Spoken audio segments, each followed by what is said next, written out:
இது வயது தான். வந்த உடனே என்ன பார்த்துக்கிட்டாரு, ஓ மூஞ்சி வச்சுட்டு இங்க நிக்காத, அப்படி போயா அப்படின்னாரு.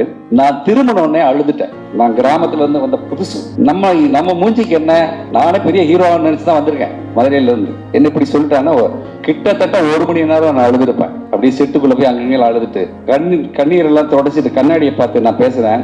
இந்த மூஞ்சி நீ அசிங்கப்படுத்திட்டே, இந்த மூஞ்சி சினிமால வரும், நான் நடிப்பேன், நான் திரையில வருவேன், அதை பார்க்கறது கூட நீ இருக்க மாட்டேன் அப்படின்னு என்னுடைய கோபத்தை அங்க வெளிப்படுத்தல, இந்த கண்ணாடி முன்னாடி வெளிப்படுத்தல.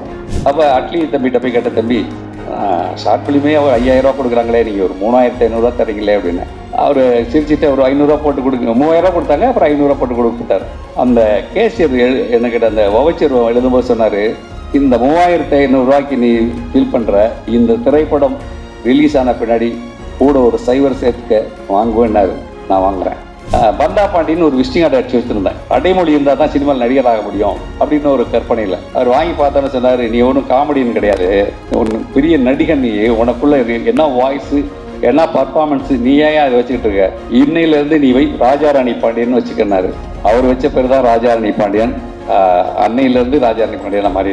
தேங்க்ஸ் யூவிசி அண்ணா. ஸ்பாட்டில் போயிட்டு நேரத்தில் யாராவது ஒரு சின்ன சீன் நடிக்கணும்னா கேமரா போட்டு நடிக்க போய் அடியெல்லாம் வாங்கியிருக்கேன். இங்கே நாளுக்கு கேமரா ஸ்டாண்டில் இருக்க ஆளை கண்டானா, சார் அந்த பாரு சார் குடிமை போட்டு நிற்கிறோம் உங்களால் தான் சார் சொல்லுவார். போனேன் நான் போனேன்னு சொல்லுவார், நீ வேலைக்கு வேணா வீட்டுக்கு போ, நீ நடிக்கத்தானே வந்த, இல்லைண்ணே இனிமேல் அப்படி பண்ண மாட்டேனே அப்படின்னு கையை காலில் பிடிச்சி விழுந்து திருப்பி மறுபடியும் வேலைக்கு சேர்ந்துக்குவேன். ஒரு தடவை மேக்கப் போட்டு இருக்கும்போது ஒரே தலைவலிப்பா அப்படின்னா, நான் போய் அந்த கிரீடம் விழுந்துடக்கூடாதுங்கிறக்க அதை பிடிச்சேன். கையெடுங்க அப்படின்னா என்னன்னு கேட்டேன். ஸ்டேஜில் வந்து நீங்களா பிடிப்பீங்கன்னு கேட்டான். அது ஒரு 6 வயசு தான் இருக்கும். அந்த மாதிரி ஒரு கான்ஃபிடென்ஸா இதெல்லாம் படிப்புல இருந்து எங்க விலகி போயிடுவானோங்கிற பயத்துல நான் சொன்னேன், நீ படிப்பை முடியாம இந்த துறைக்கு வராத, நான்லாம் 35-40 ஆண்டுகளா இருக்கேன், நான் இன்னும் அந்த நிலைக்கு வரல அப்படிங்கிறத கொஞ்சம் நிலைமையெல்லாம் எடுத்து சொன்னேன். அதுக்கு அவர் கேட்ட ஒரு பதில், பட்டப்படிப்பு முடிச்சுட்டு வேலை இல்லாம ஒரு 4 வருஷம் நான் வீட்டில் இருந்தேன்னா எனக்கு சோறு போடுவீங்களா, போட மாட்டீங்களா? கண்டிப்பா போடுவோம். அது மாதிரி நினைச்சுக்கிட்டு 2 வருஷம் கொடுங்க, நான் இயக்குனர் ஆகி காட்டுறேன்னாரு. 2 வருஷம் இல்லை, 1 வருஷத்திலே ஆகி காட்டினார். இந்த திரைப்படத்துறைக்கு கைபிடித்து அழைத்து வந்த என்னுடைய குருநாதர் ஸ்டில்ஸ் ரவி அவர்களுக்கு என் முதல் வணக்கம். வழக்கமாக நான் இப்படித்தான் என்னுடைய பேச்சை ஆரம்பிப்பேன். இளன் மகன் தந்தை காற்றும் உதவி இவன் தந்தை எண்ணோற்றான் கொல்லணும் சொல், இது வள்ளுவருடைய வாய்மொழி. அதற்கு தகுந்தா போல என்னை உயர்த்திட்டாரு. இவனை பெறுறதுக்கு அப்பா அம்மா என்ன தவறு செஞ்சாங்களோ அப்படி நினைக்கணும், அது மாதிரி நினைக்க வச்சிருக்காரு.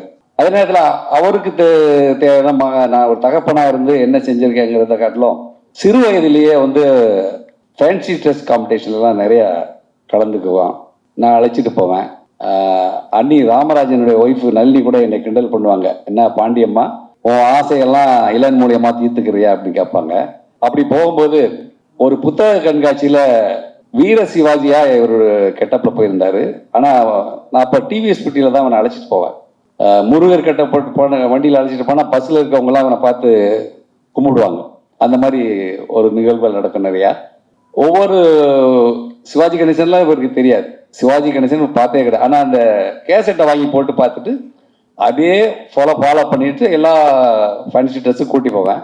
ஒரு தடவை மேக்கப் போட்டு இருக்கும்போது ஒரே தலைவலிப்பா அப்படின்னா, நான் போய் அந்த கிரீடம் விழுந்துடக்கூடாதுங்கிறக்க அதை பிடிச்சேன். கையெடுங்க அப்படின்னா என்னன்னு கேட்டேன். ஸ்டேஜில் வந்து நீங்களா பிடிப்பீங்கன்னு கேட்டான். அது ஒரு 6 வயசு தான் இருக்கும். அந்த மாதிரி ஒரு கான்ஃபிடென்ஸா இதெல்லாம் இவர் படிக்க வச்சு ஏரோநாட்டிக்கல் போயிட்டாரு. மெரிட்ல தான் போனார். இடையில ஷார்ட் பிலிமும் என்னை வச்சு எடுத்தாரு. அந்த படிப்புல இருந்து எங்க விலகி போயிடுவானோங்கிற பயத்துல நான் சொன்னேன், நீ படிப்பை முடியாம இந்த துறைக்கு வராத, நான்லாம் 35-40 ஆண்டுகளா இருக்கேன், நான் இன்னும் அந்த நிலைக்கு வரல அப்படிங்கிறத கொஞ்சம் நிலைமையெல்லாம் எடுத்து சொன்னேன். அதுக்கு அவர் கேட்ட ஒரு பதில், பட்டப்படிப்பு முடிச்சுட்டு வேலை இல்லாம ஒரு 4 வருஷம் நான் வீட்டில் இருந்தேன்னா எனக்கு சோறு போடுவீங்களா, போட மாட்டீங்களா? கண்டிப்பா போடுவோம். அது மாதிரி நினைச்சுக்கிட்டு 2 வருஷம் கொடுங்க, நான் இயக்குனர் ஆகி காட்டுறேன்னாரு. 2 வருஷம் இல்லை, 1 வருஷத்திலே ஆகி காட்டினார். இதை எதுக்கு சொல்றதுன்னா, பெற்றோரா நம்ம வந்து தன்னுடைய பிள்ளைகளுக்கு அவருடைய விருப்பப்படி போறதுக்கான வாய்ப்பை கொடுக்கணும். நான் கொடுத்தேன், அவர் வந்தாரு. கொடுக்காம நம்மளுடைய இதுவே காட்டிட்டு இருந்தோம்னா அவர்களுக்கு அந்த வளர்ச்சியை தடை பண்ணிடுறோம் அப்படிங்கிற நிலையை வந்துருவோங்கிறக்காகத்தான் நான் இதை சொல்றேன். இதை விட்டுட்டு நான் வந்து இந்த படத்துல எங்க அப்பாவை இந்த மாதிரி ஒரு நிகழ்ச்சி நடந்தது அப்படிங்கிறத அவர் சொன்னதை, அது என்ன நடந்தது அந்த நிகழ்ச்சியை நான் விவரிக்க விரும்புறேன். நான் ஸ்டில்ஸ் ரவிட்ட உதவியாளராக இருக்கும் போது நான் ஸ்டில் போட்டோகிராஃபரா ஒரு திரைப்படத்துக்கு போயிருக்கேன். அங்க இயக்குனருக்கு ப்ரொடக்ஷன் பர்சனல் அசிஸ்டன்ட்னு ஒருத்தர் இருப்பாங்க இயக்குனருக்கு. அவங்க தான் டீ காஃபி எல்லாம் கொடுப்பாங்க. எனக்கு என்னன்னா இயக்குனர் எப்படி சொல்லி தராரு, அந்த நடிகர் எப்படி நடிக்கிறாரு, நடிகர் எப்படி நடிக்கிறாரு, இயக்குனர் எப்படி நடிக்கிறாரு பார்த்து கம்பேர் பண்ணுவேன். இவர் சொல்ற மாதிரி அவர் நடிக்கலையே, அவர் வேற மாதிரி நடிக்கிறாரு, நானா இருந்தேன்னா இவர் சொல்ற மாதிரியே நடிப்பேனேன்னு எனக்குள்ளேயே கற்பனை பண்ணிட்டு அதை பார்த்துட்டு இருந்தேன் ரொம்ப ஆர்வமா. இந்த பையன் வந்தாரு, எனக்கும் அப்போ 24 வயசு தான், அவரும் சிறு வயது தான். வந்த உடனே என்ன பார்த்துக்கிட்டாரு, ஓ மூஞ்சி வச்சுட்டு இங்க நிக்காத, அப்படி போயா அப்படின்னாரு. நான் திரும்பின உடனே அழுதுட்டேன்.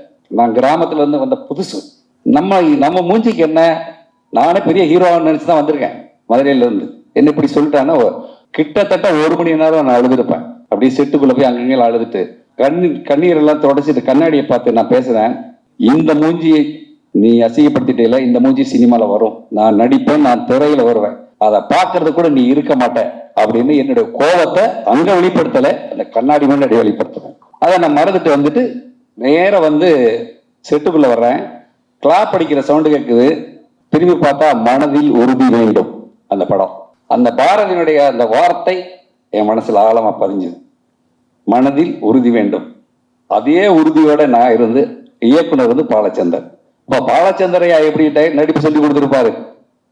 அப்ப என்னுடைய ஆர்வம் வந்து இந்த இயக்குனர்லாம் நம்ம ஒரு சீன் கொடுத்தாலே போதுமேங்கிற அப்படிப்பட்ட காலங்கள்ல தான் நான் இருந்தேன்.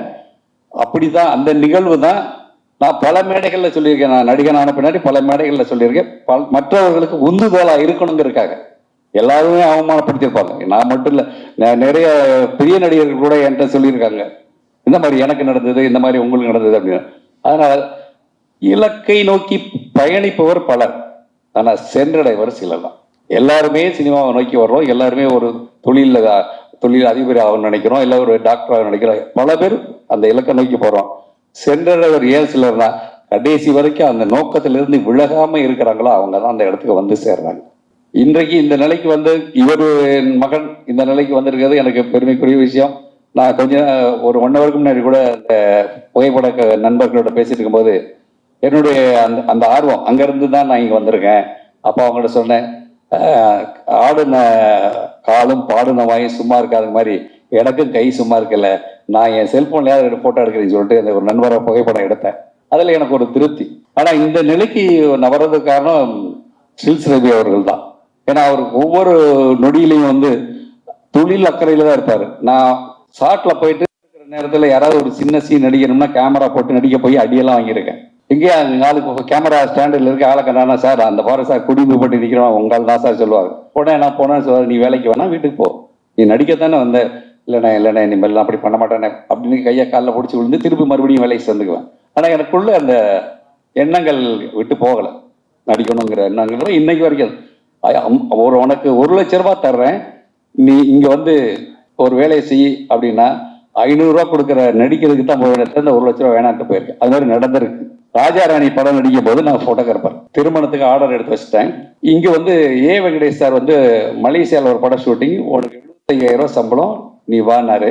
ஆனா நான் வந்து ராஜாராணிங்கிற படத்துல நடிக்க போறேனே, அதுல ஒரு நல்ல கேரக்டர்னே, சத்யராஜ் கூட எல்லாம் நடிக்கணும், நயன்தாரா கூட எல்லாம் நடிக்க போறேனே, அதனால நான் வரலன்னாரு. என்னையா 75,000 ரூபா தர, நீ வரமாட்டேங்கிறேன். இல்லைன்னா எனக்கு அதுதான் நோக்கம், வேணும்னா வர்றேன். 12ஆம் தேதி இங்க ஷூட் வச்சிருக்காங்க, மலேசியால இருந்து எனக்கு ஒரு டிக்கெட் போட்டு அனுப்பிச்சிருக்கேன், இங்க வந்துடுறேன், யாராவது அசிஸ்டன்ட் அனுப்பிச்சிடுறேன் அப்படின்னு. அது வேண்டாம், நான் எத்தனையோ போட்டோகிராஃபர் இருக்காங்க, இருந்தாலும் உன்னை என்ன பிடிக்கும் அதான் கூப்பிட்டுனாரு. அன்னைக்கு நான் அதை மறுத்து அந்த 75,000 ரூபா வேணான்னு போனேன். இங்க எனக்கு சம்பளம் வந்து 3,500 ரூபா கொடுத்தாங்க அந்த படத்துல. அப்ப ஷார்ட் பிலிம்ல 5,000 ரூபா கொடுக்குறாங்க நாளை இயக்குனர்ல. அப்ப அட்லி தம்பிகிட்ட போய் கேட்ட, தம்பி ஷார்ட் பிலிமே அவர் 5,000 ரூபா கொடுக்குறாங்களே, நீங்க ஒரு 3,500 ரூபா தரீங்களே அப்படின்னு. அவரு சிரிச்சுட்டு ஒரு 500 ரூபா போட்டு கொடுங்க, 3,000 ரூபா கொடுத்தாங்க, அப்புறம் 500 ரூபா போட்டு கொடுத்தாரு. அந்த கேசியர் என்கிட்ட அந்த வவுச்சர் எழுதும்போது சொன்னாரு, இந்த 3,500 ரூபாய்க்கு நீ ஃபீல் பண்ற, இந்த திரைப்படம் ரிலீஸ் ஆன பின்னாடி கூட ஒரு சைவர் சேர்த்துக்க வாங்குவேன்னாரு. நான் வாங்குறேன். அப்ப அவர் எவ்வளவு கான்பிடன்ஸா சொன்னார், எல்லாருமே ஒரு கான்பிடன்ஸ், அவர் அந்த கான்பிடன்ஸ் சொன்னார், இதுக்கு பின்னாடி ஒரு சைவர் சேர்த்துக்க பாண்டியன், நீ வாங்குவேன் அப்படின்னாரு. 100வது நாள் விழாவுக்கு போறோம். நான் நடிகனா ஒரு 100வது நாள் ஃபங்க்ஷனுக்கு போறது அதுதான் முதல் இது. இப்போ போன போது ஆர்யா தான் என்னை கூட்டு போய் ரிசீவ் பண்ணி வச்சாரு. ஃபங்க்ஷன் நடந்தது. யூகி சேத் அண்ணன் வந்தாரு. அவர் வந்து யாரு இந்த ஆர்டிஸ்ட்னு பாக்குறதுக்கு தான் நான் வந்தேன் அப்படின்னாரு. நான் தான் அப்படி சொன்னேன். நான் உடனே ஒரு பெருமையா வந்து பந்தா பாண்டின்னு ஒரு விசிட்டிங் கார்டு அடிச்சு வச்சிருந்தேன். அடைமொழி இருந்தா தான் சினிமாவில் நடிகர் ஆக முடியும் அப்படின்னு ஒரு கற்பனையில. அவர் வாங்கி பார்த்தோன்னு சொன்னாரு, நீ ஒன்றும் காமெடின்னு கிடையாது, ஒன்னு பெரிய நடிகன், நீ உனக்குள்ள என்ன வாய்ஸ் என்ன பர்ஃபார்மன்ஸ், நீ ஏன் அதை வச்சுக்கிட்டு இருக்க, இன்னையில இருந்து நீ வை ராஜாராணி பாண்டியன் வச்சுக்கினாரு. அவர் வச்ச பேர் தான் ராஜாராணி பாண்டியன். அன்னையில இருந்து ராஜாராணி பாண்டியன் மாறி. தேங்க்ஸ் வி சேதண்ணா. என்னைக்குமே நம்ம ஒவ்வொரு விஷயத்துக்குமே நம்ம ஒரு நன்றி ஒருத்தர் செஞ்சாங்களா அதை நினைச்சுக்கிட்டே இருந்தா நம்ம வாழ்க்கை தன்னால போயிடும். அதுல எந்த மாற்றமும் கிடையாது. இந்த வாய்ப்பை கொடுத்த தயாரிப்பாளர், அவர் பேரை சொல்றதுன்னா பேர்லாம் எனக்கு நினைவுல இல்லை. ஏன்னா அவரை பார்த்ததே 2வது 3வது பார்த்தேன். அதே மாதிரி கதாநாயகிகளோ கவின் தவிர, ஏன்னா கவின் எனக்கு ஏன் டக்குன்னு நினைவு வருதுன்னா என் பையன் பேரு கவியரசன், அதனால கவின் உடனே நினைவுக்கு வந்துடும். மற்ற ஆர்ட் டைரக்டர் அவருக்கும் நன்றி. கூட உழைத்த அத்தனை நல்ல உள்ளங்களுக்கும் நன்றி. அதே மாதிரி உதவி இயக்குனராக இருந்த அந்த அனைவருமே வந்து என்னுடைய பிள்ளைகள் மாதிரி தான். என் மனைவிக்கு வீட்டில் வந்து தான் சாப்பிடுவானுங்க, இது பண்ணுவானுங்க, போயிட்டு அந்த மாதிரி கடைசி வரைக்கும் அவங்களுக்குள்ள இந்த இயக்குனர் உதவி இயக்குனர் எந்த பாகுபாடும் இல்லை. ஆனால் நம்ம காலத்துல எல்லாம் இருந்துச்சு. இயக்குனர் வீட்டுக்கு போனால் வெளியே தான் நிற்கணும். இங்கே அப்படி இல்லை, எல்லாம் ஒன்றா தெரிவாங்க. அந்த பாகுபாடு இல்லாம என் பையனும் இப்போ அவங்களை கவனிச்சுக்கிட்டதுக்கு அதுக்காக நான் என் பையனுக்கும் நன்றி சொல்லிக்கிறேன். இந்த வாய்ப்பு கொடுத்த உங்கள் அனைவருக்கும், என்னுடைய பேச்சை கேட்ட பத்திரிகை நண்பர்களுக்கும், இந்த இடத்துல என்னுடைய மகனுங்கிறத பதிவு பண்ணதுக்காக நன்றி. வணக்கம்.